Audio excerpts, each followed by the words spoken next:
Okay, we're back, everybody. Hopefully for a while. Oh man. Ah, I'm sorry. This Why is is internet garbo? miserable, miserable. And Why? now, oh, lovely. Now I don't have this. All right, let's turn off restream and turn that back on. All right, sorry. Well, this is, yeah, how do we fix that? That's right, Charlie. This is crazy. Oh man. I love it when there's 25 people watching and the thing crashes. What happens is that my internet sucks donkey balls over and over. Over and over. And then I have to make new streams for every channel and do a whole thing, and everything that I promoted and every link is now gone, and I want to put my fist through a wall. And You shouldn't. welcome to the But Indie Media don't do Awards, that. everybody, where we honor the best of the best. It's independent. Independent. Welcome to Fuck It, We Do It Live as we're independent. Yep, because Yep. life sucks as an independent when you have to deal with the garbage bandwidth of Optimum. We were halfway through a story, everybody, and we were talking about how NewsGuard is suing the federal government. Yes, you suck, federal government, for being nanny state fucking censorship douchebags. It's probably these assholes that are listening and fucking doing it. Oh, and now we're being throttled. Okay, so change the resolution from 144 PX Desert Mantis up to 1080p. They're fucking throttling me on top of this. This is dog shit. On top of the fact, I don't think you are at 14.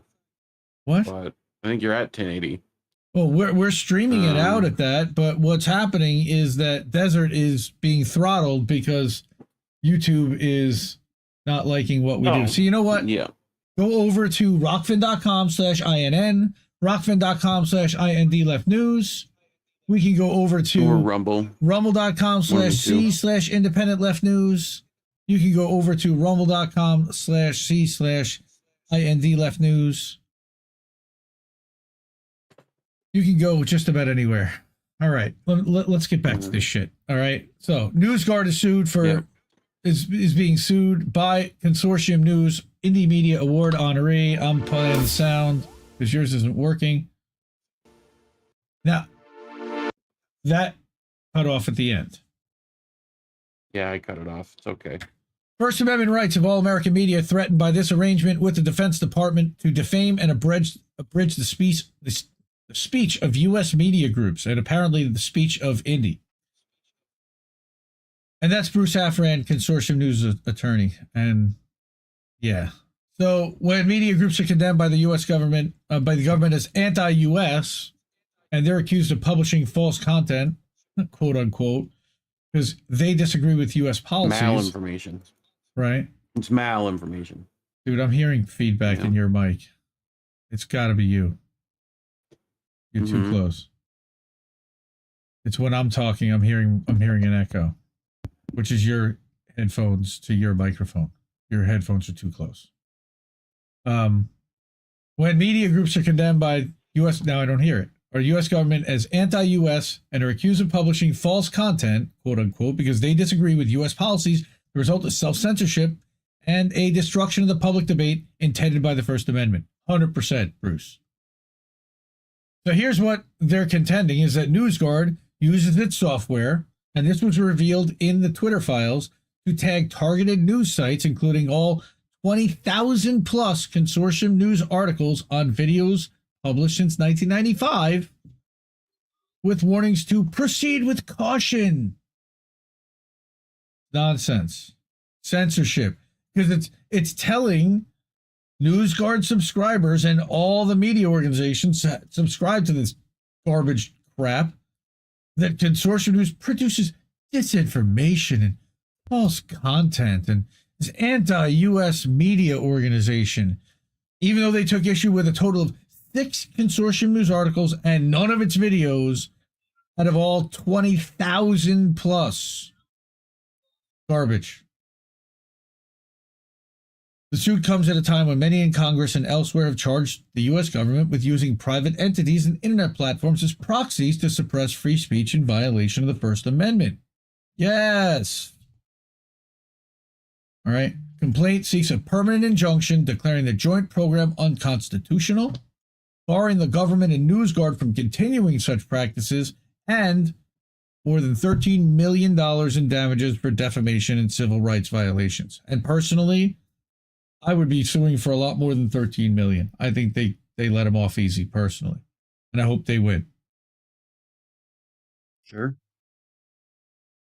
Now, on top of it, the guy who is the reason why we even know about this in the first place is Matt Taibbi, and by extension, the controlled opposition and limited hangout that was the Twitter files allowed by Elon Musk and the Twitter lawyers. And look, that was done as a revenge plot against the Democrats. And this is what the result of it is. All right? Is that now it's being let out that the Democrats and the Pentagon are conspiring with private entities. You know, there's another word for that to describe that, if I remember correctly. Reef, can you tell me what that word is? No. Can you, sir? Well, a private corporation working in concert with the federal government. Yeah. To suppress speech. Yeah. And There is a word. There is a word like that. Yeah. I wonder what that word is. It's friends with schmashism. It starts with an F. Yeah. So. Yes. Yes, Kathy Vogan. Yes, we did crash, and we are continuing because Rumble picks up the stream and continues even though we have a crash. YouTube, we created a new stream. So if you're on Rumble, by all means, thank you so much for being on Rumble. If you want to go back to YouTube, there is a live stream on both channels, but it is not the original stream that we tweeted out. Yes, it is fascism, flashism, flashy, fascism. So the NewsGuard case, again, highlights the Pentagon's censorship and end around. So what they're doing is they're censorship by proxy. And that's exactly what Matt Taibbi of Racket News. And hey, you know, tonight is the Indie Media Awards, as you can see from our little get up here. And I'm going to let a little secret out of the bag, but Matt Taibbi, 2023 Racket News, also 2023 Indie Media Award honorees. So that's one of the reasons why we're here tonight. Why they're here tonight is because they're also on being celebrated tonight, on top of reading a couple of Matt's articles. So, NewsGuard case that highlights what the Pentagon's trying to do. That's right. We're going to cause a racket. So what's happening as of Monday? The independent website Consortium News We Know filed suit. On September 7th, 2021, the DOD gave an award of almost $750,000 to NewsGuard Technologies, which is a private service that scores media outlets on reliability and trust. According to the lawsuit, of course. Right, roughly 40,000 subscribers buy NewsGuard subscriptions, getting in return a system of nutrition labels supposedly emphasizing safe content. I'll bet you none of INN's content is labeled as safe content by NewsGuard. No. They've labeled it all. Importantly, NewsGuard customers include universities and libraries whose users are presented with labels warning you that CBS is great and Tucker Carlson is dangerous. Labels are bad. I've heard that somewhere before. Right? Consortium News was labeled a purveyor of disinformation or misinformation, right? Malinformation. Even. Malinformation, false content, and worst of all, anti-US. And that's where it gets really problematic, is the anti-US, right? This is despite the fact that, according to the suit, NewsGuard only flagged 6 articles out of the 10, like we said, out of the tens of thousands, 20,000 plus Consortium News is published since Robert Perry, may he rest in peace, founded it in 1995. It was like the first news website, like on the internet, or one of them, right? That was, independent. That wasn't like owned by AOL or a major corporation, right? But again, the irony is, as Matt's saying, that Robert Parry, who was a decorated AP and Newsweek reporter, right? That he founded Consortium News specifically to address topics suppressed by mainstream editors. Yes. So now Parry's old site's being downgraded for dissenting reports on subjects like the 2014 Ukrainian Maidan coup and neo-Nazism in Ukraine. Coincidentally, topics that are the subject of NewsGuard's misinformation fingerprints project. That's under contract with Cyber Command, as the suit reads. So you can draw a direct line here. So misinformation. Why do they always name these fucking things? Dude, like it's so the bad. worst shit. Like right? like Operation Evil Plan. You might as well call it that. NewsGuard actually named this one misinformation fingerprints, yes, but probably under the direction of Cyber Command, who I'm guessing suggested the name. Now, they deny that they're influenced by the government and that, in fact, their denials are part of the reason for the lawsuit. When Michael Schellenberger from Public and Matt testified before Congress in March, they mentioned that NewsGuard as a government-funded rating service. Right? He was quickly contacted by email by co-CEO Gordon Kravitz, who hastened to correct me and say, NewsGuard is a government. A Kravitz, yes. Well, sorry. No, that's okay. So he hastened to correct that NewsGuard wasn't government funded, but merely an organization that receives government funds. Oh yeah, we only take their money. We don't. What? Yes, we were. So here's what he wrote. Right, as is Public, our work for Pentagon Cyber Command is focused on the identification and analysis of information operations targeting the U.S. and its allies conducted by hostile governments, including Russia and China. Come on. China. All right. Yeah, it takes a second to load. I think it's this one. They say our analysts alert officials in the U.S. and in other democracies, including Ukraine, of course, about new false narratives targeting America and its allies, and we provide an understanding of how this disinformation spreads online. We're proud of our work. You are fake news. Yeah, we're proud of our work countering Russian and Chinese disinformation with our own on behalf of Western democracies. So, but wait a minute. Anything that is questioning U.S. policy would then technically be serving to, in the U.S.'s mind, benefit China and Russia if they perceive them to be enemies, correct? So basically, anybody that questions anything having to do with U.S. policy then would fit in that bucket. Yep. Very nice. Very nice. Okay, so welcome to McCarthyism. Yes, Kravitz added that contrary to claims made in the hearings, we oppose any government involvement in rating news sources, and NewsGuard is entirely independent and free of any outside influence, including from the U.S. or any government. But they somehow accept government money and wait a minute. They actually have an explanation for this. Because here's what. But wait, there's more. Because see, it helps when Indy reads the articles first. So Matt actually did email this guy back and clapped right back and said, "Wait a minute, the letter, who was CC'd to co-CEO and editor Stephen Brill, was subject linked inaccuracies relating to NewsGuard." I immediately wrote back, "You're not funded by the U.S. government except for a $750,000 Pentagon award?" Except for that. Right, except for that. But he didn't answer at the time, but NewsGuard did simultaneously release the letter to the UK-based Press Gazette. Weird that they would release it to a UK paper, of all things. But when I reached out for comment again, after the filing of litigation this week, asking once again how government-funded could be inaccurate, he finally answered, writing, "We're government-funded in the same way that Verizon is government-funded.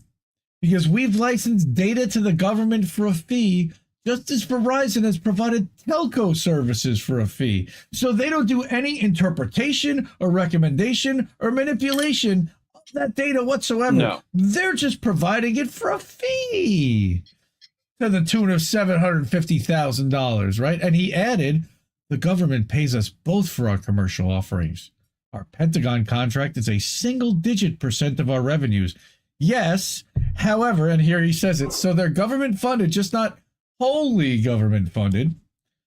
These are the people rating others on accuracy. Remember. Yeah. Fucking hilarious. And this is why Matt is a 2023 honoree. Not only for that, but for founding Racket News on top of it. We'll get to that later. The conceit about funding isn't complicated, but it works. Because NewsGuard has other customers, it can claim to be an independent news service that just happens to be downgrading news reports that contradict and or criticize the policy of its major client, the Department of Defense. Go figure. It's censorship. Right. It's censorship, but through a silencer. And as the Consortium News lawsuit reads, right? Yeah. As the suit reads, that again, they're in violation of the First Amendment, carrying out a governmental program under the Misinformation Fingerprints contract to publicly label, target, and stigmatize news organizations as disfavored, unreliable, as journalistically not responsible, where said organizations differ or dissent from U.S. policy. The suit also, this is really important stuff, guys, because this is actually holding our government accountable. This is holding the military accountable for the infiltration of the media that they've been implementing. And NewsGuard is one of the big ways that they do it. Because if everybody subscribes to NewsGuard, if libraries are subscribing to NewsGuard across the country, what better way to affect the policy of every library across the country than to go right to NewsGuard? All right. The suit also details what I think is the more insidious part of the system. In the guise of an independent news service, NewsGuard contacts outlets and interrogates them about their disputed content, not so subtly pressing for retractions. Again, from the suit, that in the course of the government contract, NewsGuard in the United States have acted to retaliate against those news entities and media organizations that refuse to retract or correct their articles. Such retaliation consists of the false content warnings, the red flag, and associated content described in this amended complaint. So Max Blumenthal called this out last summer also. I don't have the tweet here, but he wrote a spectacular letter back to NewsGuard. And if you find that from Max, read it. By all means, it's worth the read. So Brackett also received one of these irritating queries this year. Call it what you want, but it comes down to Pentagon Cyber Command giving a big check to analysts who happen to slap red revenue-sapping warning tags on outlets that report on controversial topics like war or government censorship.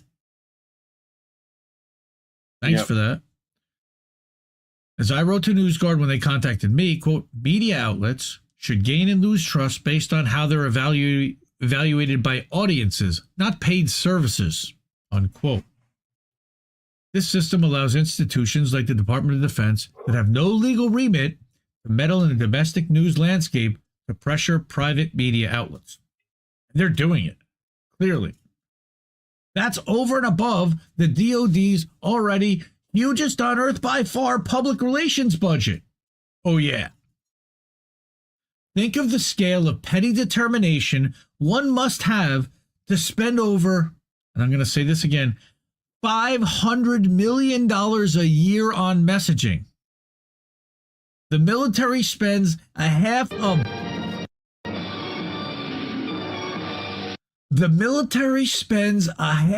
million a year on messaging and advertising, and be so dissatisfied with the results that you feel the need to spend more on private services that downgrade independent news critics. It's particularly grating that your tax dollars are spent hiring private services that label news outlets using terms like anti-U.S. State-sponsored impugning of patriotism is a bold stroke, even by the low moral standards of the anti-disinformation era. This is Dr. Evil level shit. Yep. And the Pentagon doesn't care, and the CIA doesn't care. Now, when media groups are condemned by the government as anti-U.S., says Bruce, the result of self-censorship and a destruction of the public debate intended by the First Amendment. And Matt says that he was remiss in not getting this story up before, but he'll have more as the case goes on. Now, I'm kicking Consortium, again, is seeking a permanent injunction barring the government and NewsGuard from continuing such practices. I don't know how you do that other than ending the contract, but do you break up NewsGuard? Do you require that NewsGuard no longer be involved or be sold to any? I mean, I don't know how you enforce something like that, but more importantly, $13 million in damage. And the best part of this plan is no one can stop me. No, seriously, I don't know how to stop that other than to shut down NewsGuard. But Dr. Evil kind of put in his evil plan there. Big solidarity with Consortium News. Thank you for doing it. If you guys have a couple of bucks to throw to Consortium News, please go over there and support them in their lawsuit. They're going to need money to take on the federal government and to sue NewsGuard, which is well funded with 40,000 clients, including the Department of Defense alone at $750,000. That's probably larger than most of Consortium's budget for the entire year would be my guess. The money is there. Oh, God. I don't want to hear about her. Here's somebody who responded in the comments that his friend directly lost his job because of this. He writes for an independent, heterodox online publication and was laid off yesterday. His boss said they were downgraded by NewsGuard after they published COVID lab leak theory articles, and they lost revenue and grants directly due to this downgrade. That sucks. Well, he did write for the outlet, because he lost his job. And this is the consequence that ends up happening from Julian Assange. Yes, this all ties back to Julian Assange, free Julian Assange, by almighty, free Julian Assange. Share the stream out, please, everybody. We got screwed.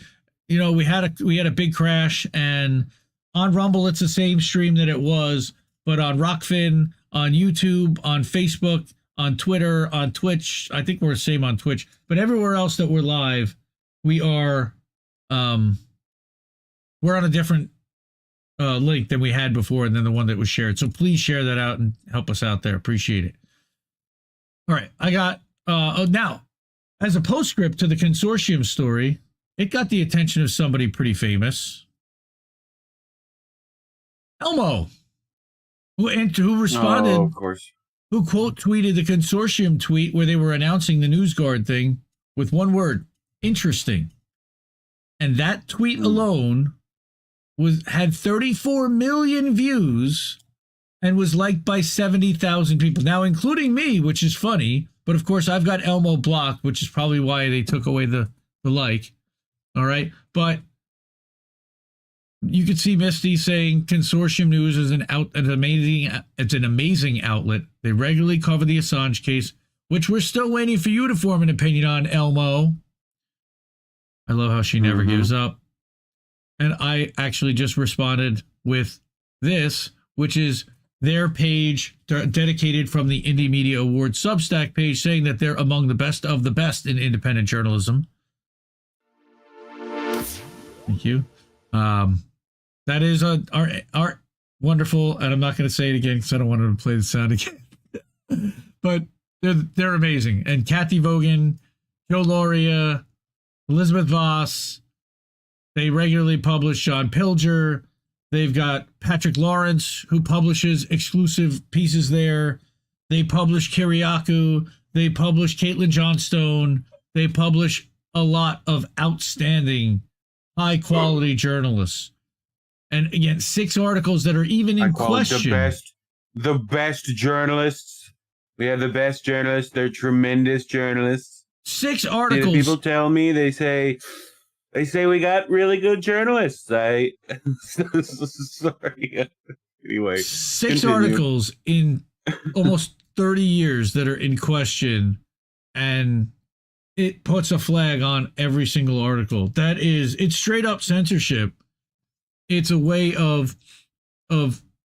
de-boosting or de-amplifying the value of the stories and the articles that are published in Consortium, which are of the highest quality and accurate. And the ones that, by the way, were also the ones that were talking about Ukrainian Nazis and the Maidan coup, which has all proven out to be correct. Yeah. So NewsGuard, of course, Bellingcat gets a very high rating when it comes to NewsGuard, as does The Intercept. Bellingcat. Yeah. How about that? Isn't that maybe that's because they interesting? They don't go too hard against the maybe you should look at the anyway. Occasionally they do, but only when they're allowed. Thank you so much to Roar Media over on the Rockfin for the $5 tip. We are over on rockfin.com/IND left news, as well as rockfin.com/INN. Fight the YouTube algorithm. We got hit on YouTube for saying something that they did not like in a stream title or in a clip title last Friday. And they took away, not only did they take away our ability to upload and stream for a week, but they took away our ability to monetize and to get super chats for the time being, for the next at least 90 days. So therefore, we're going to ask you all to go to a different place to support INN. There's several different ways to do it. We've got patreon.com/Indie News Network. You've got Cash App. Now, Cash App is actually the best way to get us cash right now without any fees to you or us. That goes right into the bank account. Patreon, they take a very small fee. Substack, they take about 10% every month. Substack, indienewsnetwork.substack.com is monetized and is available to be viewed. You can donate there monthly or annually.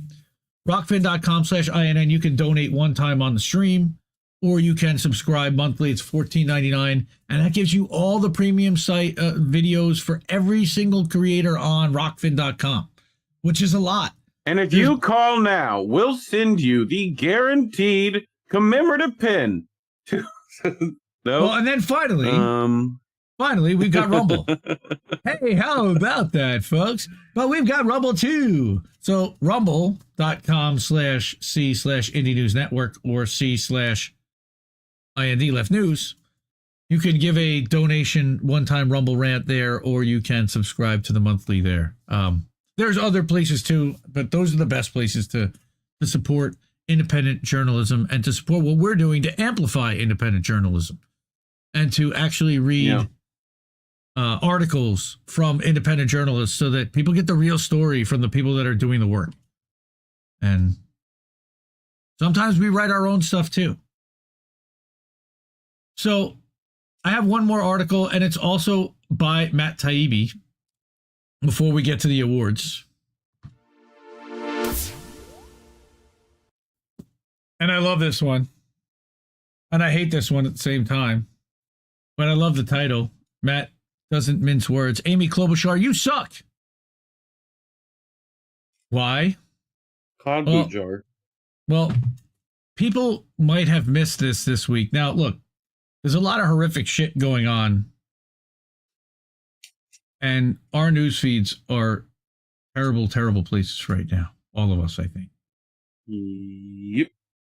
And because of it, this story likely, this show is called How Do We Miss That? And the reason why is because of stuff like this.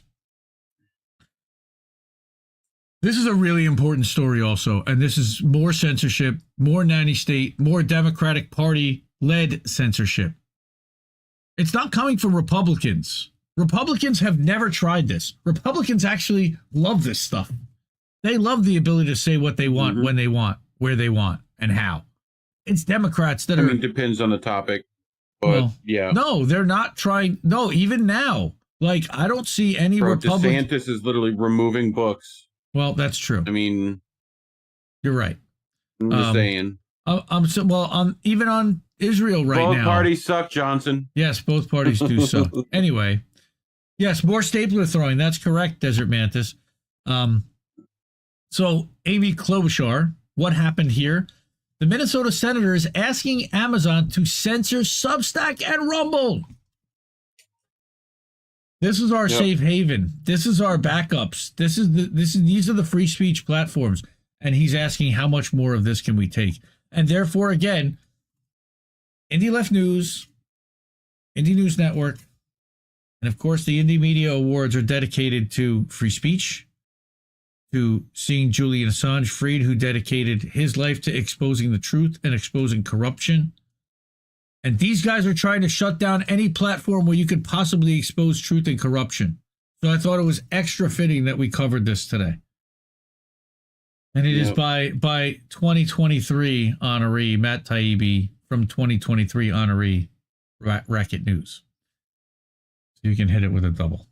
We'll do that every time now. So, Minnesota Senator and Hindenburg presidential candidacy, Amy Klobuchar, sent a letter at tip to Reclaim the Net to Jeff Bezos demanding that he enjoin Alexa from citing unvetted sources, specifically Substack and Rumble. No hell is hot enough for this person. Referring to a Washington Post story complaining that Alexa cited Substack, she wrote, quote, "When asked about the 2020 presidential election, it appears that some of the answers were provided by contributors instead of verified news sources." Oh my God, Amy. Amy Klobuchar is the absolute fave of the national media consensus. They love her so much they speak in italics. Oh my God, she's great. She's so funny. She's such the best. Have you seen too. her hair? Yeah. Her hair is so nice. A cameraman He's nice. gushed to me in Winterset, Iowa, birthplace of John Wayne 4 years ago. He was standing astride an Amy, Amy, Amy banner in a diner packed with press admirers who were legion everywhere.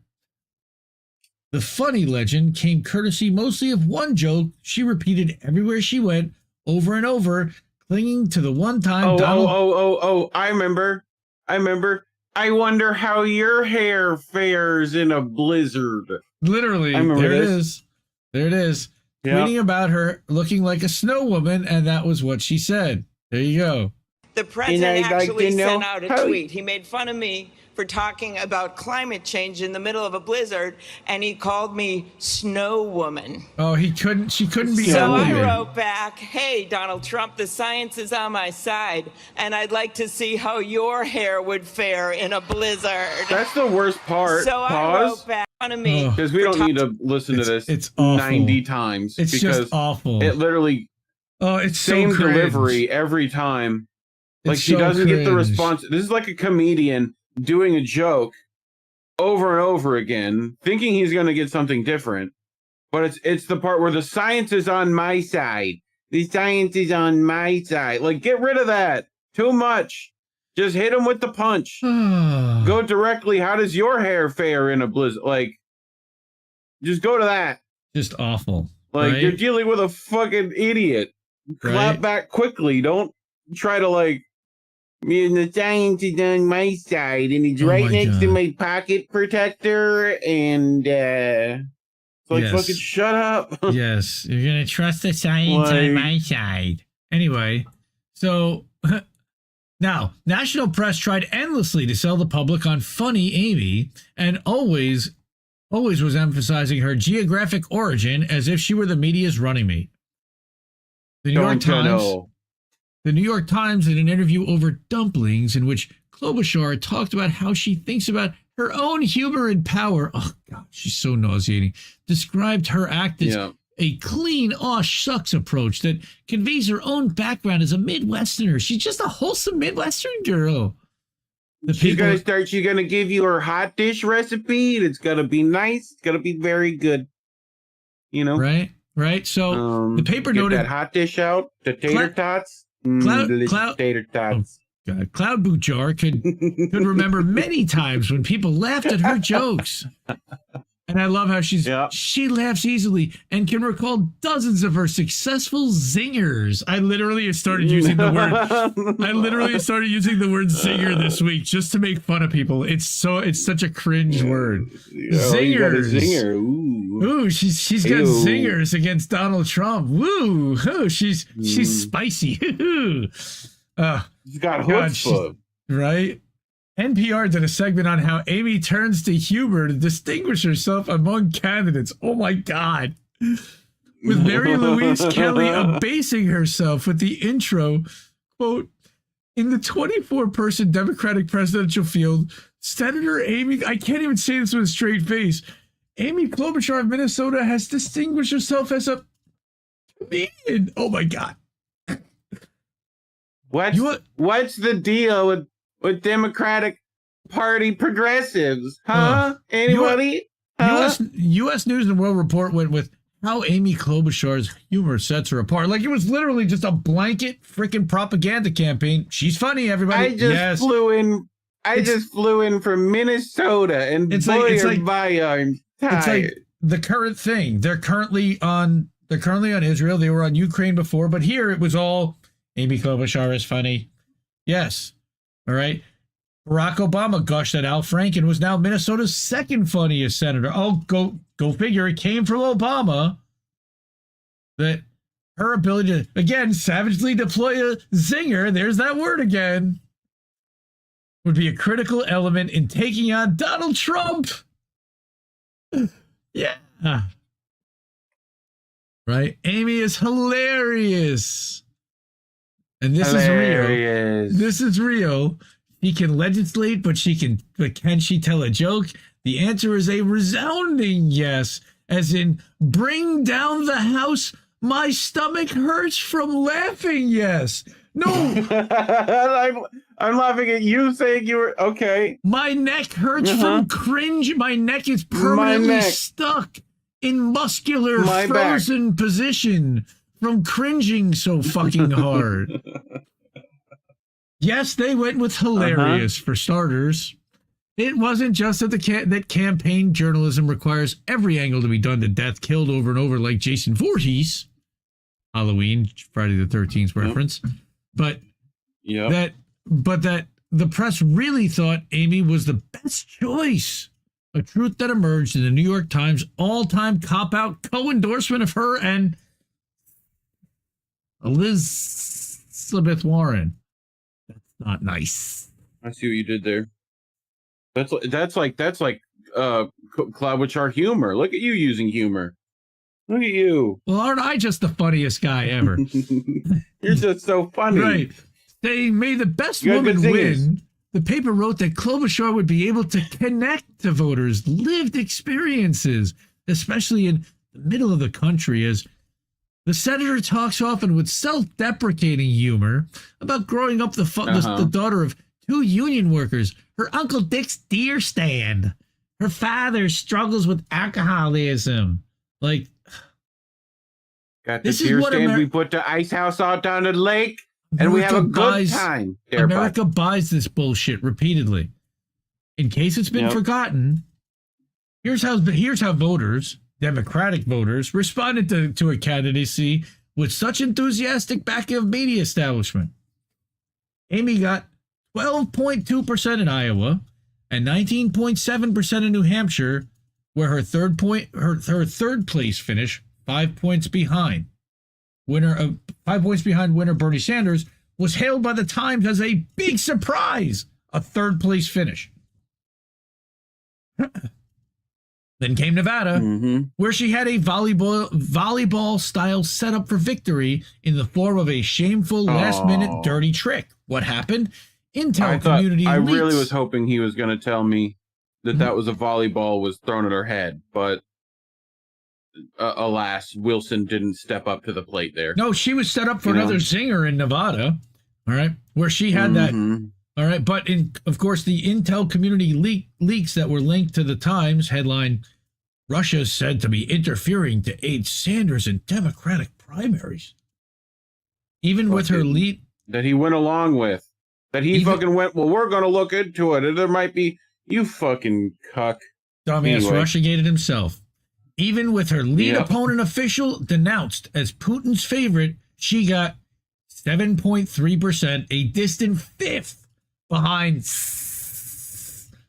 Mayo Pete and Sleepy Creepy Handsy Uncle Joe. Sleepy Creepy Joe. Sleepy Creepy Creepy Joe. Sleepy Creepy That's a good Handsy name. Uncle Joe. And of course, Bernie sold out douchebag cuck union busting or union strike breaking whatever dickhead.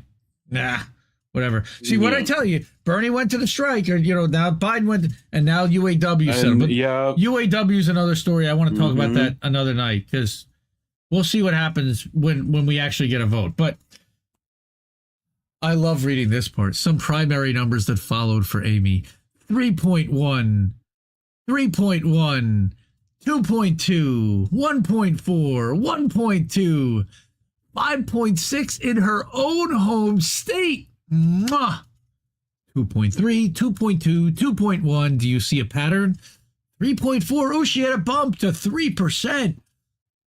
1.3. And then it was really embarrassing. 0.6, 0.2, 0.7. You're getting to Blutarski style 0. Etc. Yep. At least Amy Klobuchar's retired her Twilight jokes, quipped New York. Despite a strong third-place finish in New Hampshire, lamented the New York Times when she dropped out, adding that Klobuchar ultimately could not compete with better-funded rivals. That and the promise of a big position in the future and support from Barack Obama, and the promise of him being a personal thorn in her side if she didn't drop out at that exact moment. But I digress.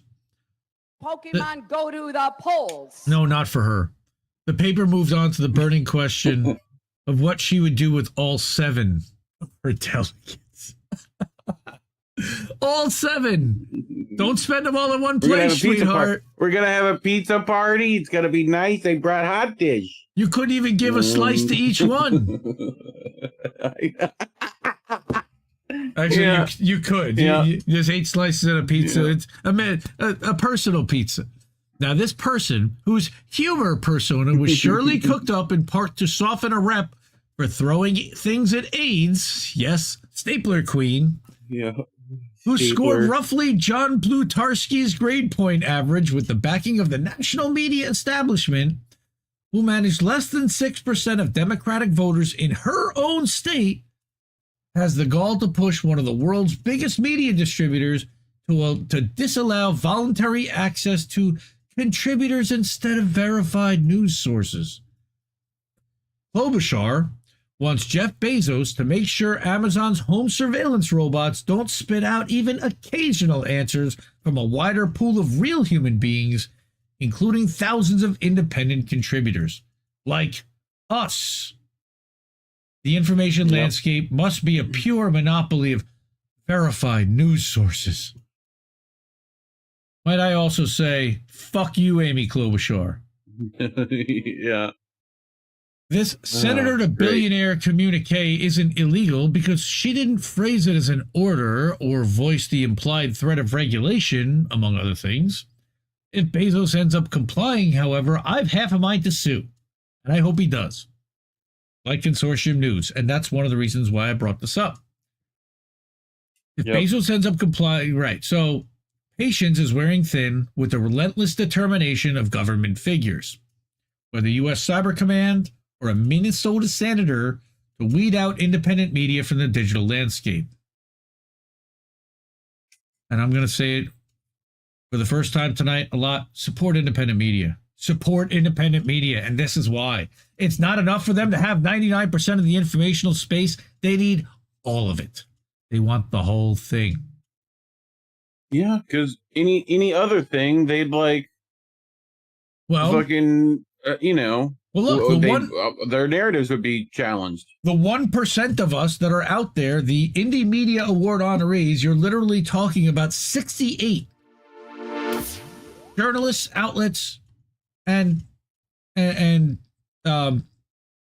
video podcasters, live streamers, video editors, 68, couple of hundred people total. That's it in the whole world. And there's more, of course. Yeah. But those are the verified sources to me. About those verified sources.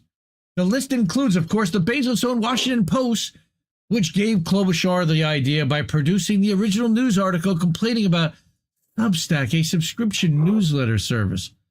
They linked to another Post piece describing this site as a home to conspiracy theorists banned elsewhere. Kind of true, but also not true. They're not conspiracy theorists. They're actually just, they're spoiler alert, guys. Pointing a finger at Joseph Mercola and complaining about a contributor who claimed that Trump won Pennsylvania in 2020. Which he very well may have. I got a lot of questions myself over a lot of this nonsense. And, you know, now we're allowed to finally say that without losing our channel. But yes, there is the Convo Couch. By the way, do a lot of research on the Convo Couch and what they did in 2020. And there are a lot of questions about a lot of the vote. The Washington Post, of course, has serious boulders to whine about inaccuracy here. When, via the Twitter files, Matt himself exposed the Hamilton 68 scam they fell for over and over, the Post with reluctance 69, issued... you mean? 69, yes. Issued minor corrections to 8 reports. Why minor? Because reviewing editors concluded that the paper appropriately reported on emerging research, including Hamilton 68 at the time, meaning emerging research is code for we didn't know yet it was bullshit yet. The Post, but we were going to make actions on the fact that it was like real. And they're not going to go back and correct the record after the fact either. Because, well, at the time, we thought it was true. What? Yes, more NewsGuard, more nonsense. This is nanny state bullshit. This is how they're trying to shape and narrative manage our news and the information that all the normies around us that aren't plugged into this shit are dealing with regularly. The crap I'm fed from all the people around me, from what they're being served on corporate news, whether that is, now it's News Nation. And again, that I will talk about News Nation being the corporate media channel nobody asked for. Featuring Megyn Kelly and Fredo fucking Corleone. Nobody asked for these assholes to show up. And all of a sudden they're here and you have to deal with them. Another corporate media news entity that's bloviating and managing the narrative. Yep. These morons are the ones that people watch because they've got corporations that spend hundreds of millions of dollars a year on behalf of advertisers and the people who they're trying to influence to push that narrative. The Post repeatedly claimed to be describing social media activity of online Russian bots who are mostly ordinary users in the U.S. and other Western countries. That's actual conspiracy theory that they wouldn't have to admit without Substack, and they have the cheek to seek a ban on us? Yeah, they do, and they'll do it too. These people are the worst. I would pay money to watch them all mauled by bears in a video game. Senator Klobuchar, Mr. Bezos, esteemed editors of the Washington Post, to hell with all of you. Hell yes. Yeah. Yeah. You see a big heart on there. 931 comments. Yeah, please check the online version. Apologies. Yeah, he was pretty angry. And then he said he's going to declare war on Amy, and it'll take whatever it takes for him to get her now and to expose her as being one of the major purveyors of the disinformation complex and the censorship information complex. He published an article, a follow-up to this, on Friday, a Twitter Files extra about how she went too far, even for pro-censorship media, and how, Twitter executives, all right, are cheering. We're cheering when one of the many censorship proposals was put out, but not others, and that's a paid thing. And I don't want to mess up Matt, but he's one of the best. So we had a bit of a glitch. Thank you, everybody, for being here. I appreciate everybody hanging out. This is a very special How Do We Miss That? And here we go. So the best of the best. Indie Media Awards. Woo! It is time for the 2023 to reveal the names and the honorees and the additions to the best of the best of the best of the best. So first off, there's a new home, another new home. We have 2 new homes for the Indie Media Awards this year. First off, we've got a link tree. And the link tree is very simply linktr.ee/Indie Media Awards. Very simple. As things change, as our websites change, as our presences change, as we add social media sites or whatever, we'll be able to update you here. And you can even subscribe to this page for updates. And you can see we've added in the 2022s as well as the top stuff. And we've got merch, which you can, by the way, get. There is stuff with the Indie Media Awards logo on it. You can buy merch right from there. On top of that, close that. You've got the Indie Media Awards website. Now it's on Substack. So we've moved it to Substack. And we now have, here is the 2023 complete honorees list. And we've got 31 names in total. It is live. Yep. Feel free to share the stream. Feel free also to share this list out. This is live and published on indiemediaawards.substack.com. Here is your complete list. I'm putting it in the chat for everyone to take a look at and on all the different platforms. There you go. There you go. Go later because we're going to go through a bunch of it now. And we're going to talk about a lot of these people and why we chose them and why they're awesome. So what you'll first notice is that this complete list, which is at the homepage in the top right corner, right now we'll be pinning it later. It's got a link to each one of their individual pages. So we created an individual page for each one of these honorees that has a larger image, their photo, their website, a link to find them, and all of their links that we could find. So there's John Pilger, who is a legend, and I don't even really that guy doesn't even need an introduction. I think just about everybody knows who he is. He's published in Consortium. He's published just about everywhere. He's been decorated with awards. And if I remember correctly, Consortium News just gave him their award. If I go to his Twitter, if I remember correctly, right here. Yep. He just received the Gary Webb Freedom of the Press Award in addition to receiving the Indie Media Award. And we definitely, again, Consortium also award honoree. So the best of the best of the best of the best, folks. Next, we've got Ford Fisher. Ford Fisher, friend of the show, friend of the network, friend of Misty. Yeah, that guy does good work. Ford is out there, all right? He started an outlet years ago called News to Share. News to Share also is an honoree, and their outlet we're including because the other people who work for News to Share will also certainly are included and should be honored as well. But Ford goes out there and he shoots protests and he shoots press conferences as a photojournalist, not literally shooting, but a videographer. And I mean, he was with some friends doing some shooting not that long ago. On his Twitter, I saw. Right, but he's filmed every Assange protest that I can think of in DC, for example, and he goes all over the country. Yep. And we're big fans of Ford Fisher. He also was on Misty's TNT radio show back in June. You can certainly listen to that as well. You go to mistywinston.substack.com and you can find Ford Fisher's episode there. Next, we have one writer who we featured a lot this year on How Do We Miss That? And that's CJ Hopkins. Big fan. He's also on Substack Notes. It's not Anthony, it's CJ Hopkins. CJ is currently under prosecution by the German government for publishing a book that had a cover on it that had a surgical mask, and on it very faintly you could see a swastika talking about the authoritarianism that is coming with COVID. You can follow him. By the way, if you are on any of these pages, if you see a name that's tagged like that, you can mouse over it and go to CJ's page right there. You can support and subscribe to any of their Substacks.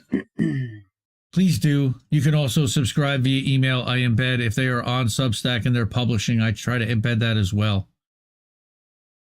Please support all these incredible creators, really, all these writers. And we're just going through the journalists now. There's 4 categories this year. We've got journalists, we've got live streamers and podcasters, we've got media outlets, and there's only a few. We've already talked about 2 of them, which is Racket News and News to Share. And then we've got independent media video creators, and we're going to talk about them at the end because that's really special in a new category that we brought in for this year. So CJ Hopkins is great. He's written some outstanding articles exposing Michael Schellenberger a little bit and his authoritarian nature with regard to the censorship industrial complex and the Westminster Declaration, which is a good declaration. I encourage everybody to support and sign it. And it's a stand against the censorship industrial complex. Our next honoree is Common Dreams, Julia Conley. Julia, we need some Julia sounds, but I'm getting it. Julia is one of my favorites. Julia. Hi. Yes, the ceiling fan. We're gonna go full throttle. Sweet Joe. Yes, I know.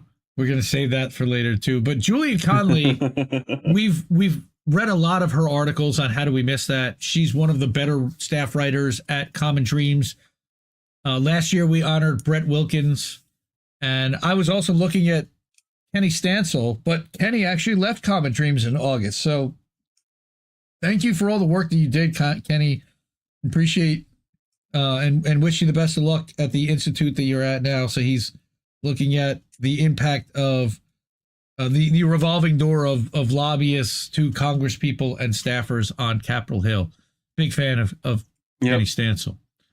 So support Julie. Again, all of these people's links are going to be included on their individual Substack page on their Indie Media Awards honoree page. And they're in the link tree, which is everything's in the description below. Please go click. We want to see those numbers on that website go up. That would be nice. All right. The legend himself. When they ask why, what news do you watch? Right. Show them this. Yeah. Who should I be watching? Who's telling me the truth? Guys like this. All right. Matt Taibbi, Racket News, founder, Racket News. Again, you can subscribe to Racket News right through here. You can also find Matt on Substack here. He's on Substack Notes, publishing occasionally, at least putting links to his stuff. Find him on Instagram, find him on Twitter. He really just puts links to his stuff when it's not suppressed by Elon. But it looks like Elon's even suppressing links from Racket News again. What a mess that's been. All right.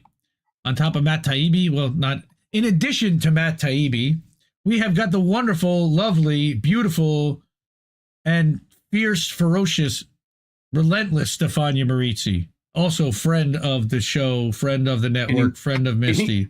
Any more adjectives you could throw in? I have a few more. But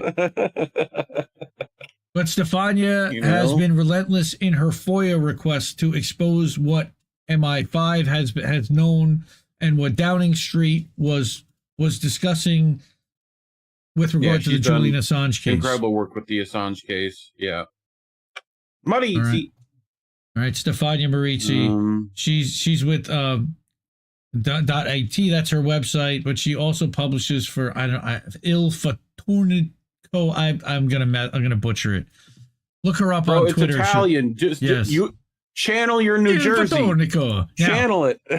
Here's another guy who certainly is incredibly deserving, especially this month, of a top journalist award, and that's Dan Cohen, who's on Captured Media, but he's also a correspondent for Redacted. He's worked in the past with Mint Press and with Behind the Headlines.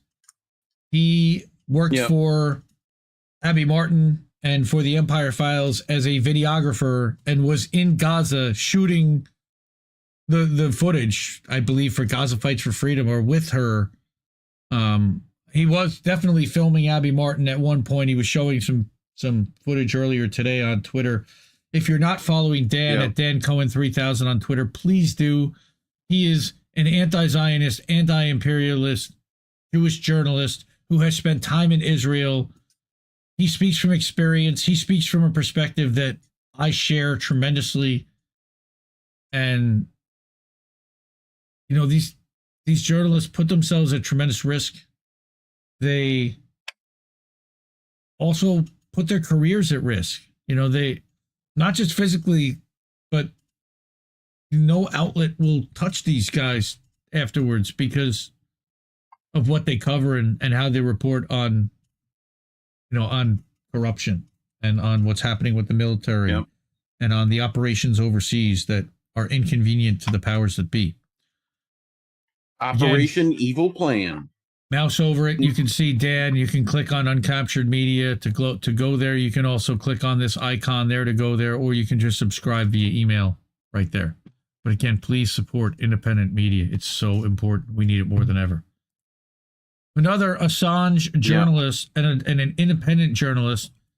Now, Tariq Haddad was a mainstream journalist who got fed up with the nonsense and saw what they were doing to Julian Assange and went independent and started reporting on corruption.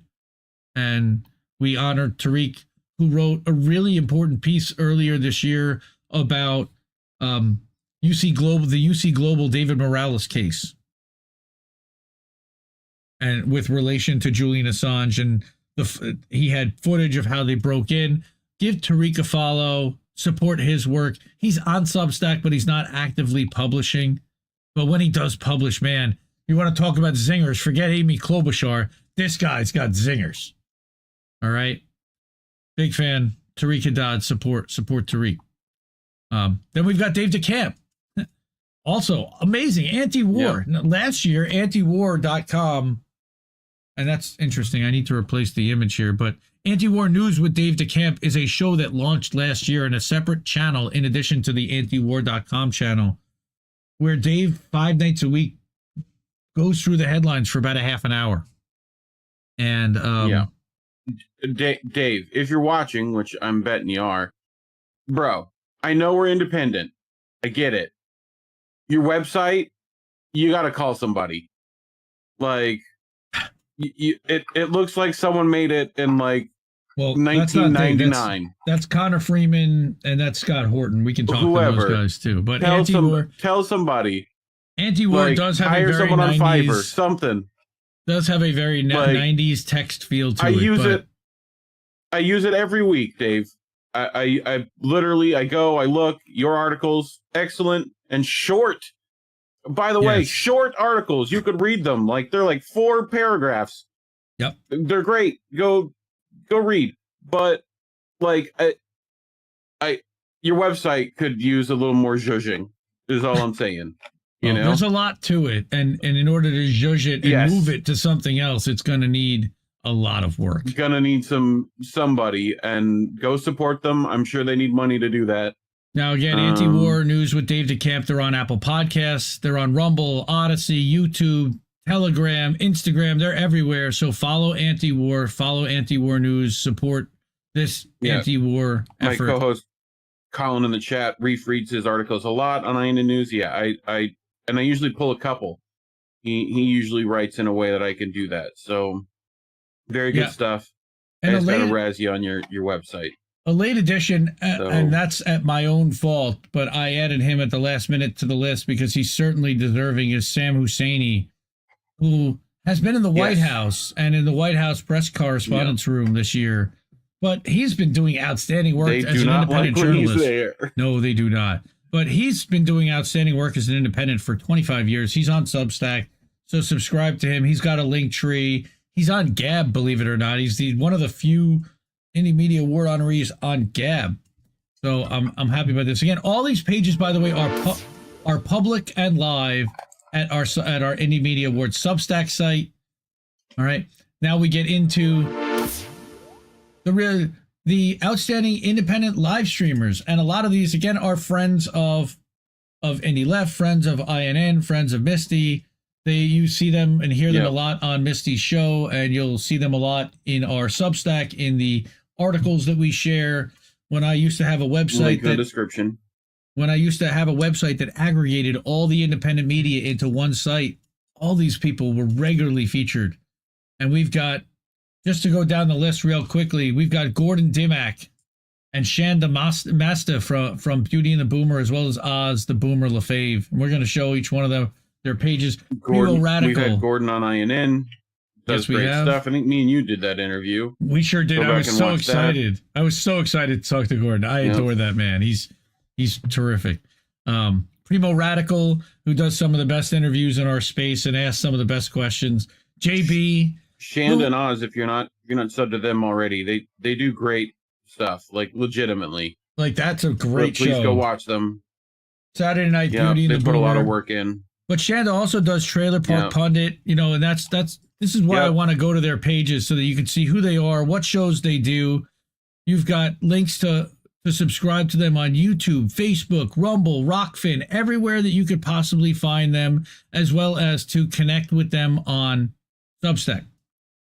So that's Shanda, and we've got Gordon Dimmack, who also has a Substack of his own that he publishes to, but he's on Rumble and he's on Rockfin. He's on TikTok.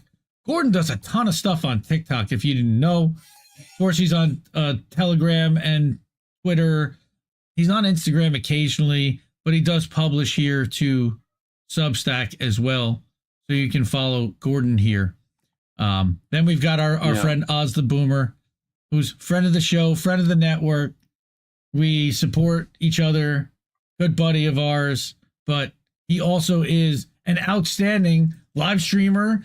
He is, by the way, most people don't know that he was a producer for the Convo Couch for a long time and put up and occasionally and designs thumbnails occasionally still for the Convo Couch and does all kinds of behind the scenes work to help independent small creators, on top of the fact that whenever there is an action that's being cast anywhere, he'll be happy to grab it and simulcast it everywhere and share. And we appreciate so much and honor Oz and go support him. He also, by the way, has his own Substack where he's been putting up articles using some AI as well as some of the face rendering that he's been doing. And he does some incredible stuff using DaVinci Resolve. And we get to hang out with Oz quite a bit, so we get some visibility into that. But definitely go support Beauty and the Boomer, support Oz and Shanda. Primo Radical hasn't been around as much this year. You know why? Because he's got a new baby. Congratulations to Primo on your new baby. The new baby. Friend of the show, friend of the network, friend of Misty, friend of everyone. And asked some of the best questions and done some of the best interviews with Jimmy Dore, with Noam Chomsky, with Misty, with Fiorella. His most recent one, I think, was, believe it or not, with Jackson Hinkle, which, like him or not, he's right now the talk of the month. Very popular right now. Quite popular in a lot of circles. And this is where you can go subscribe, support, and follow Primo. Patreon is primarily the way that you can support him financially to subscribe. Even with a couple of bucks a month, I know it makes a big difference. Next, JB. Now, I love JB.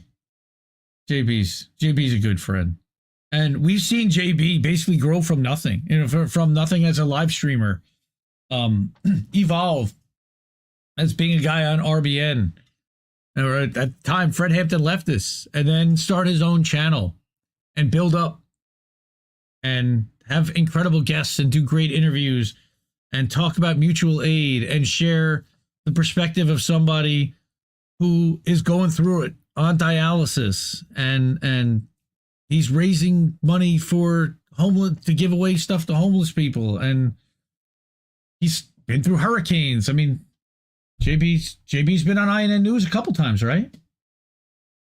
Yep. A few times. Yep. I was just recently on two that I can remember right offhand. I was just recently on last month on his channel for the first time. I was honored to go, and we got to talk about Booby Kennedy and talk about Lahaina a little bit. But yeah, JB last year was part of RBN, of course, and he was honored as a live streamer, top live streamer last year. But we also wanted to call out his channel and the show that he does on his own channel, which is on Sundays and I believe Tuesdays as well. But the JB Font channel, and he's also on Substack, and he recently wrote an article that was covered by Reef and Colin on INN News. So yes, we all love JB to pieces, and we certainly want to honor him and let everybody go and follow, subscribe, and support our brother JB. Yep. Next we have does a lot of book reviews and stuff. He'll do like live readings of books and stuff. He does book readings, chapter readings, and everything. As Colin said several times, I know JB has been on. I don't know if that's going to show up. No, I don't know if Twitch plugged it. Randy Credico. What did Randy Credico do this year? Well, the last couple of years, well, he sponsored this truck to be driven around DC and around all over. But he just recently, earlier this month, after 14 months, the DC Free Assange mobile billboard project has come to an end. I'm holding the tooth and the tank is empty. And thank you for your service, Randy Credico. He also does the Assange Countdown to Freedom podcast, as well as the Live on the Fly radio show for WBAI. Randy is a lifer and a legend. Yes, also a stand-up comedian. Mm-hmm. Great stuff, Randy, by the way. I watched a lot of your bits. They're excellent. He was a guest with Tara Reid earlier this year on INN on the Politics of Survival. Yep. He also might be running for Congress as a Democrat or maybe even as an independent in AOC. In AOC's district, New York 14, because he lives there. And he cares. Said specifically Dim and then independent, if I remember correctly. Correct. Correct. So, again, thank you for your service. Please, again, go support Randy. There's all the links to his website, Twitter, YouTube, everything. He even said Kelly Lane, who works with him, also helped him set up a Rumble channel to back up YouTube, because all of us need to be on alternate platforms. And like I keep begging everyone, support independent media. Please, please, by all means, support independent media. The next one is a podcast that most people probably haven't heard of. And this was suggested by INN member Jett and Cynic. Jett, superfan and friend of the network. But Political has been a small podcast that's been out there for years, dedicated to music and politics and protest music. And they've had people like David Rovix on, and they featured Jesse in his music quite a bit. And I think Jesse actually even featured one of Political's reviews of his song. It's a bold and powerful hammer, is I believe the description that they used. But Political is on Bandcamp. They're on Moving Train Radio's Twitch. So when they do stream live, they go on Moving Train Radio. That's their host. And they also have a Apple podcast. So subscribe and support this incredible independent podcaster that supports independent protest music like Jesse Jett. Desert Mantis is saying he has a great podcast. And I think, again, Jesse would agree with you. And that's one of the reasons why we're talking about Political today. So go subscribe and support Political. Then we have an old dog, and he'll hate that I'll call him an old dog because he's way younger than me and in great shape. But an old dog and a legend when it comes to independent media, at least in our minds. And that's Nico House. Nico, who was on INN News earlier this year, he's been on with Tara Reid, also friend of. Look, bro, he's been in Brazil too. You better be careful calling him old anything. Well, he's been hanging around jujitsus and doing his, capoeira on the side. Right. Well, INN. Thank you.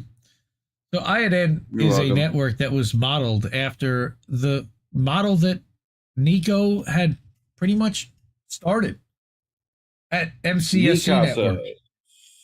Sukasa. 4 years ago, I'd never heard of anything called MCSC. And whenever Pasta said the word fam, I used to cringe. I'll never forget. And now look, and look at it now. Yeah, now I can't not say it. Now we cannot say it. They're all Indie Media Award honorees, and we have a network modeled after exactly how they built their fam. In a lot of ways, is that each one of us has our own channel. We're independent, but we all come together kind of like a super group to make this incredible network, to amplify each other, to share each other's stuff. And that was the entire point and concept behind MCSC in the first place. And I think a lot of the MCSC people already are here.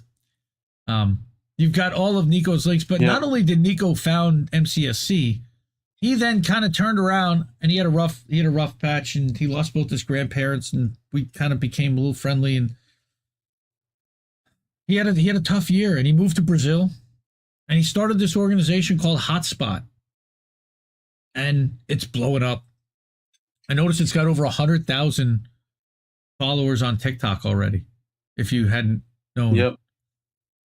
But he's also Socialist MMA over there doing stuff with that too. He brought Nick over to start doing some videos as well, for sure.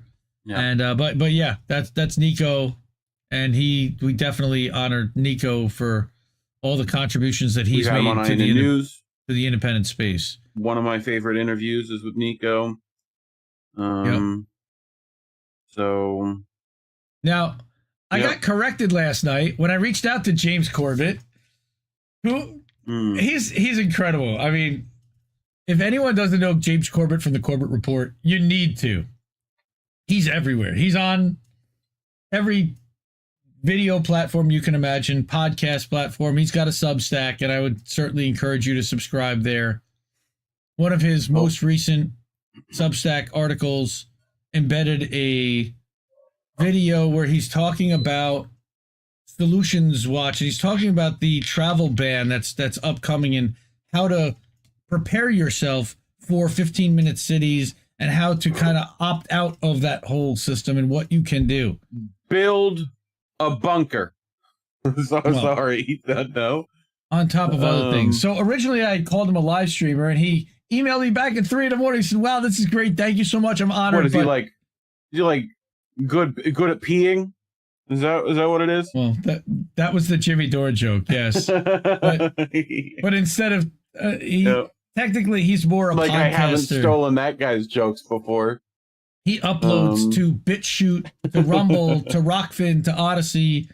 He does have a YouTube channel, but they keep getting taken down, if I remember correctly. There's an unofficial Twitter page. There's also a Telegram page. He's, again, all over, and he's also been on a big fan of Nostr and using the decentralized platforms.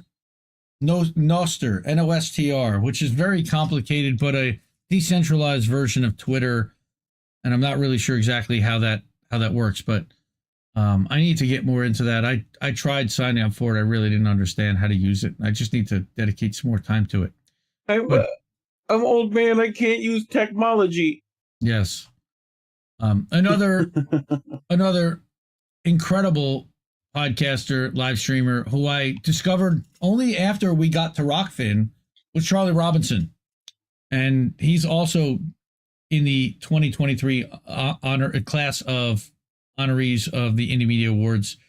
And he has a podcast called Macroaggressions. He also contributes to Union of the Unwanted.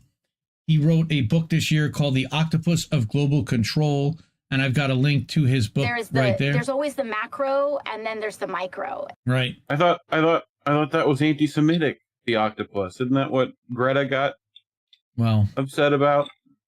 Sort of, but it's just another a creature becomes a symbol of description of the Kraken. Yep. It's really the censorship industrial complex.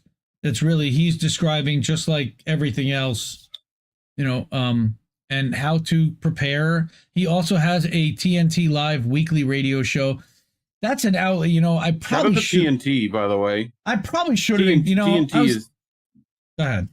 Yeah. I'm just saying, no, shout out to TNT. The only reason we don't is we're not necessarily sure of funding. But their actions definitely deserve them kudos here. I mean, they've had Tara Reid, they've had Misty, they've had anyone that Misty wants to bring on. a lot of Indie Media Award honorees. Yep. You know, tons of them. So they do fantastic work. You may not like all their shows on their network, but you know. Yep. They also they go let hard people on say what they want to say. They go hard on the COVID narrative, which I also certainly appreciate. Yeah. Charlie G is drinking the Kraken now. That's great. So Charlie Phil? Robinson, awesome. No, not the Phil McCracken, but drinking the Kraken. And let's go to this other presenter mode here. This guy. I think on this one I can actually put up. Yeah, there we go. We can put those up. Nice. All right. So that is Charlie Robinson. So that concludes our 10 live streamers. Now, again, this is in addition to last year's honorees. So it doesn't take anything away from what they did. They were the class of 2022. This is like a Hall of Fame. So they're still all outstanding. And please support all of them in addition to these additional new outlets. The class of 2022 received awards due to financial complications. We're constraints. Gonna have to ask for donations. Yes. If you want to. Yes. What was your guesstimation of getting all these people awards? About between $3,000 and $4,000 would be my guess. Considering there are 31 or 32 honorees this year, and that includes having to have them made. You paid for last year's pretty much. Yes, out of my own pocket, but having them made, shipped out, and then to ship to me, and then shipped out to all the honorees because we couldn't drop ship them. There were too many. But Off Guardian is one of the top outlets, and they're certainly deserving. I reached out to them, and I told them about what's going on, what we do here, and that we wanted to honor them, and they were so pleased. They said that they were going to simulcast this broadcast, so hopefully they are. I offered them anything they needed in order to do so. We are big fans of Kit Knightley and Kat Black, and I really found out about them mostly because of Whitney Webb and originally CJ Hopkins. But they've been doing great work for years, and the reason why they're called Off Guardian is because the stuff you put there, that they put on their site, you'll never find on Guardian, which is garbage. So Off Guardian, please support their work, their website. They also have a Rockfin channel, interestingly enough, and YouTube. So if they do stream out, they're on Telegram as well as on Twitter X. Again, off-guardian.org. They are one of these outlets that NewsGuard likes to screw with. In addition to Racket News, in addition to Consortium News, Off Guardian has a real hard time when it comes to Twitter was putting visibility filtering and putting warning labels on links to Off Guardian. Reconnection successful. Wait, reconnection. Are we back? Buffering. Down, up. Are we still up? No, we seem to be back. Looks like I picked the wrong week to quit sniffing glue. Okay. Off Guardian. We're almost there, guys. We're almost there. We only have 6 or 8 more. All right, back. Good. Cynic says we're back. Popular information, so we're going to get through this fast. You love saying Bean Boy because Judd Legume left Think Progress. Judd Legume, that was the first time, by the way, OBS has ever actually recovered the stream. Thank goodness. Woo! I didn't want to have to make another one. By the way, if we do go down and crash again, we're not probably going to come back. We will record the rest of this, and I'll end up uploading it and splice it together and upload it if we have to. But thank goodness we're back. But next outlet after Off Guardian is Popular Information. They were one of the very first Substack outlets, and they weren't an outlet. It was just Judd Legume started a Substack after Think Progress went under, thanks to Neera Tanden and the Center for American Progress taking over Think Progress. They shuttered it. Judd didn't know what to do, so he went, and I don't even know how he connected with the guys at Substack, but this is what he decided was he dedicated to publishing 4 days a week He's now got a team of 3. Tesnim Zakaria and Rebecca Crosby are also a part of the Popular Information team. And they're phenomenal. Occasionally I disagree with the work they do, but they are accountable. They call themselves accountability journalism. I agree with that. They are one of the best money chasers in the business, and they have exposed stories that we've covered more than a dozen popular info stories on How Do We Miss That? About normally Democratic Party corruption. He also is very focused on Republicans. For example, what was going on in the Tennessee State House and how there was the Tennessee House Speaker was living in a district that wasn't even his own and then getting stipends for travel, even though he was living in the city. He was taking double payouts all over the place, and he caught it. Why? Because that guy wanted to punish and expel the Kentucky or the Tennessee person that was speaking out when on behalf of guns and going after gun control. He's also gone after Ron DeSantis and the library stuff like you talked about earlier. Yeah. And I think just last week we talked about the News Guild. No, the News Guild story wasn't theirs, but we did a Tesnim Zakaria story a couple weeks ago from Popular Information. Big fan of the outlet.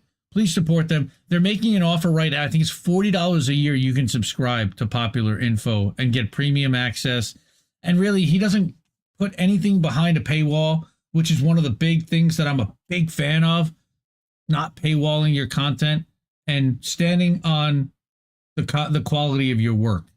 And I reward that. I'm a paid subscriber to Popular Information for that. The other outlet that we're going to honor tonight is the Brockovich Report. And maybe some of you know who Aaron Brockovich is, because if you're older, you most certainly do. I know you like to say, they're called boobs, Ed. They're called boobs, Ed. Right? So Aaron, yep. even this year, she was a champion and spokesperson somewhat for the people of East Palestine. She continues to report on East Palestine and talk about it when most people in the media have forgotten about it. And it's censored because the word Palestine is censored. So, Now, 2 years ago, when we started doing How Do We Miss That? Before we even had INN, one of the very first articles that we did was from Aaron Brockovich's new Substack. And we were like, hey, Aaron Brockovich is a Substack. Did anybody know that? That literally was like, how did we miss that? And we've covered a lot of Brockovich Report articles because she's one of the best environmental reporters. Her and Suzanne Boothby, who is the ghostwriter who I think does a lot of the work behind the scenes to help Aaron with the Substack that she wrote.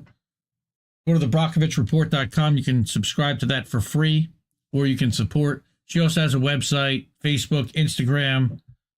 She's just recently on Instagram, @TheRealAaronBrockovich. Again, just like all the other ones, you can mouse over, see them, see who writes them and contributes, and then you can subscribe right there. And now we get to the final category of the night, which is the video creators. All right, this is a new category we decided to add. Go ahead, brief. No, I thought you had something.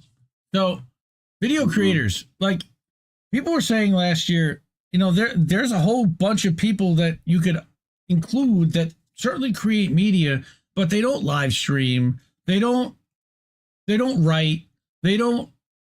What do? They make funny videos that people share all over the place. They make viral cut. AKA editors. They're video editors and creators like Matt, Orfala, Orf, the Orf Report, Racket News, Censored News.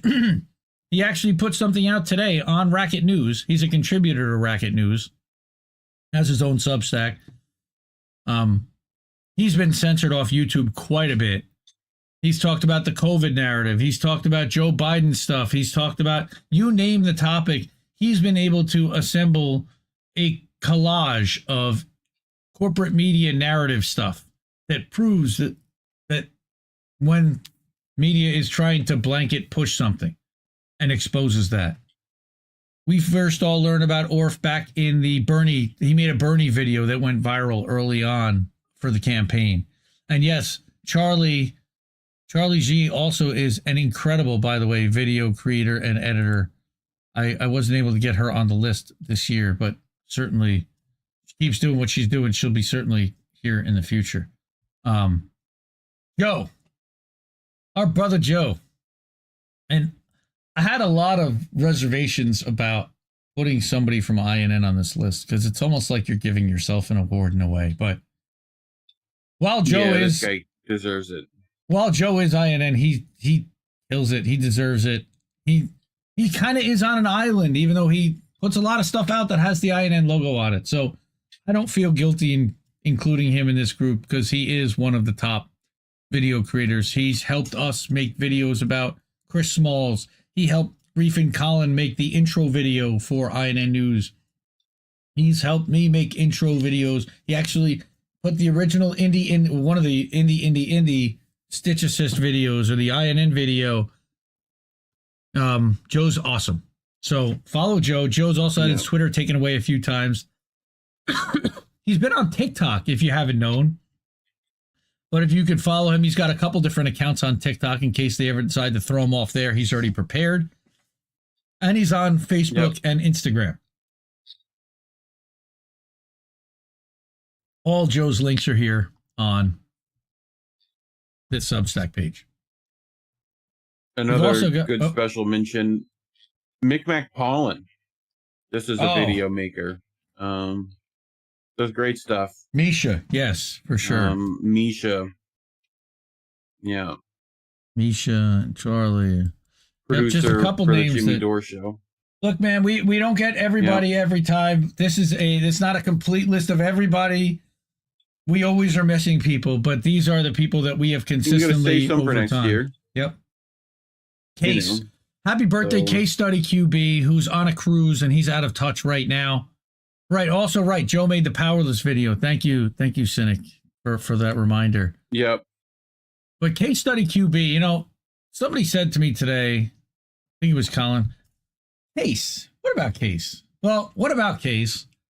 Case does the hard work of watching the corporate media channels and clipping the segments that nobody else in our space wants to. The thankless job of doing that. And we appreciate and honor that. His clips are used on a bunch of different indie media award channels like Hardlands Media. I know Kit shouts him out all the time. Sabby Sabs as well. And Case has been a contributor and is trying to change the narrative as an independent as well. A couple years ago, he came to us with an idea called the political gauntlet that he'd like to see candidates run through and a series of questions in order to gain what their policy positions are on a bunch of different issues that he liked to call the gauntlet. So big fan of Case Study QB. They do some live streaming, but mostly they do video editing, or he does video editing and puts out these clips of people on corporate media saying stuff that we need to hear and that we then end up criticizing and talking about on shows. So I want to give him a shout.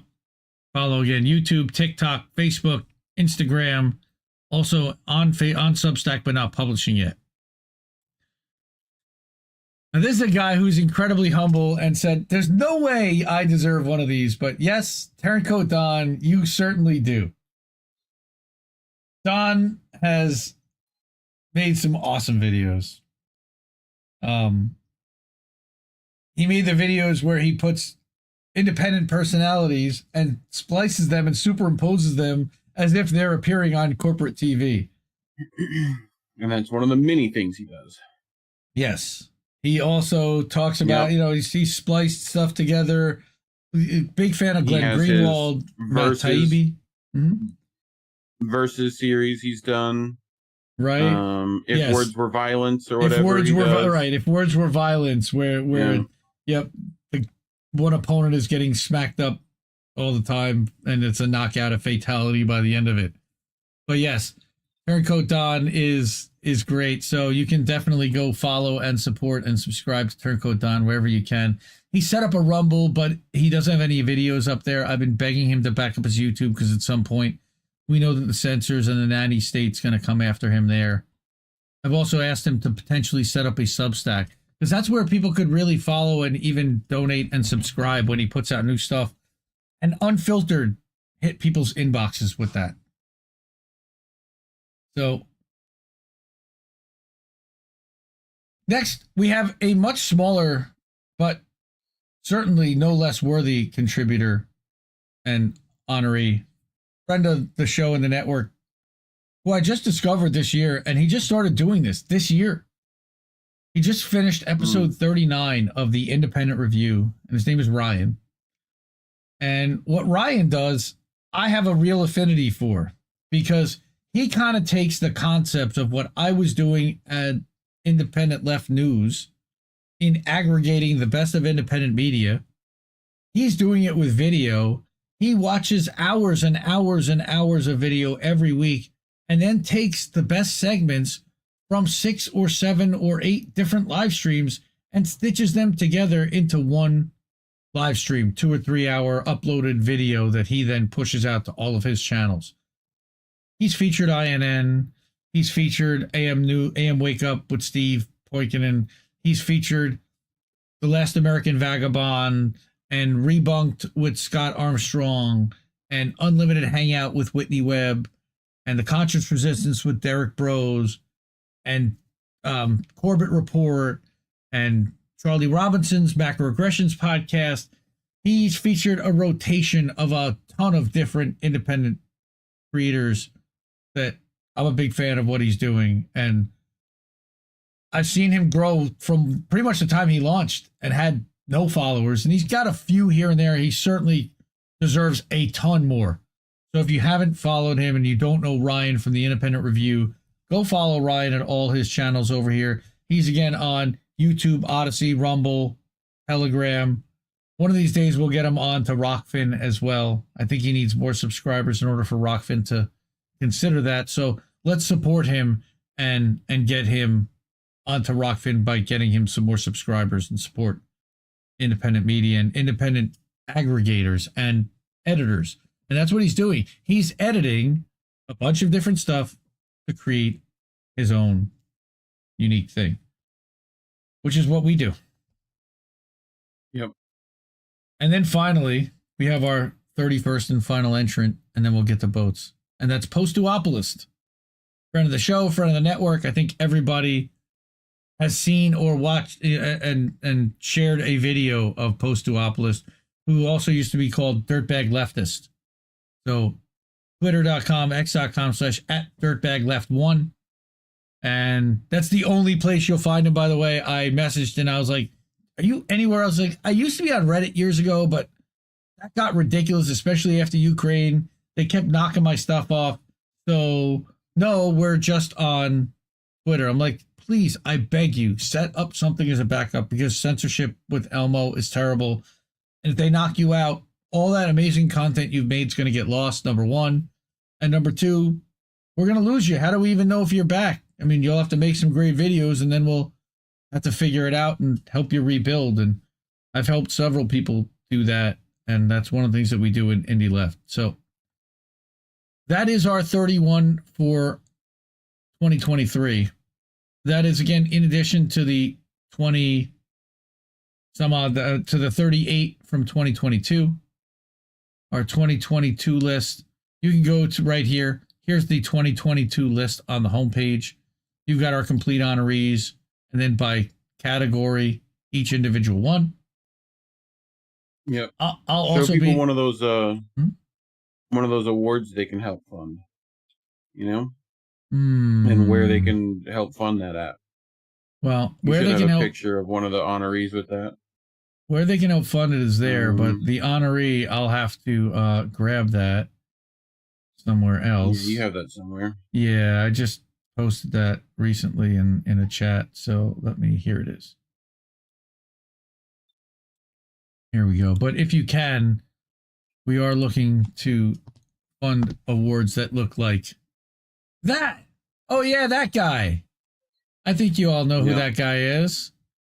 Indie Media Award honoree from 2022, Jimmy Dore. But we don't just have Jimmy Dore. We also have a photo from our friend of the show, Kit Cabello. So I'm going to bring that up in a second. Kit took the picture and didn't realize the first time that it was backwards. The award was backwards. So I'm like, hey man, you gotta do that again. It is a hard award to like photo, which I find funny since it's being given to like journalists who it's clear, it's see-through, you know? Right? It's an invisible award. It is clear acrylic, and there is our brother Kit holding his Hard Lens Media Indie Media Award. So we would love to be able to give these out next year. I mailed these out to a lot of the honorees. I actually have half of them still sitting here from last year because I never got an address or somewhere to send it to. But we'll make them for the people who want them, and if we get some funding for them. But wow, thank you for everybody thank you everybody for sticking with us. And again, please go to the indiemediaawards.substack.com. Support these incredible journalists, content creators, podcasters, YouTubers, live streamers, video creators, everybody. Awesome. Man, where would we be without this group of people today? Seriously. Lost and blind is the answer. So for those who don't know, yes, Gamer, you arrived too late, but that's okay. You can always go back. We've been live and we had a crash, but we're back now. So let's do this. Boats smashing into other boats. Do you want to like get rid of the extra channels and maybe even start a new stream so that you don't lose this one, or what do you want to do? Be back in 5? Go, take a bathroom break. And Blarg says, I support Bean Boy. Oh, I love it. That's quote of the night right there. Bean Boy. Feel free to tag Bean Boy. Nice. Yeah. Good job, Bean Boy. I messaged him earlier tonight. Thank you, Yeti. I really appreciate it. Didn't get to all of it yet. Yeti, INN member. The Yeti lines. Check out Yardening with Yeti over on the INN Substack also. Appreciate that. Thank you so much, Charlie. Bonans, we got Anthony in the chat. What's up, my brother Anthony? Anthony, who's been with us along the ride and followed and watched since I started doing content, since I was just a fan in Richie Medhurst's chat. On it, by the way, 2022 honoree, an absolute fire. Richie Medhurst, who's been inspirational this month and a total leader. But let's get to some boats, because we need some fun after this week. So let's do it. And I watch mindless shit, boats that smash into other boats. Other boats. Do you kill the other channels? And I thought we were gonna take a. I'm not doing it. That's you should. I don't want to get Misty's thing popped. Is the thing. All right. Well, I can go and stop it over at Misty's channel for sure. Hang on. Let me pop in the restream. Or we make a boat stream, whatever. I don't want to make a boat stream because then I have to start all over with everybody. But I can. Whatever. Say goodnight to Misty's channel. I just don't want to get this stream pulled because it's, Well, if it's on Misty's channel, I'm not too worried about it. Yep. Okay, why is page unresponsive? Whatever. Wait. Why is this not working? Come on. Wow. My browser is super slow. It's like... Okay, come on, keep waiting. No. Okay, restream itself. Okay, there. It's just catching up. It's just catching up. If we get people to go over to Rockfin and Rumble, I would say just kill all the streams. But on YouTube, for some reason, you guys don't like doing that. Yeah. Exit page. So, screw it. Reload that restream page. For some reason, Internet now, is fun. No, it's just restream when you're live and trying to turn and looking at the channels that are active. It is super slow. It's just like freezing it's literally page unresponsive. I cannot do anything. Okay. You know what? You know what? Maybe we'll make a new stream for boats. Okay. God. Cool. Great. I can go pee, get some tea. No, Okay, stay tuned. Come on, Boats man. will be right after this, so stay tuned to the channel. God damn it.